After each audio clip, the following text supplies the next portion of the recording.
देवा तुझ्याच साठी उघडून दार, वाट पाहून झाली पार।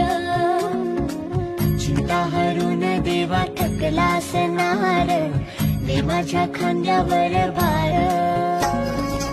थोडा इथं टेकून जा, घास खाऊन माझ्या हातातला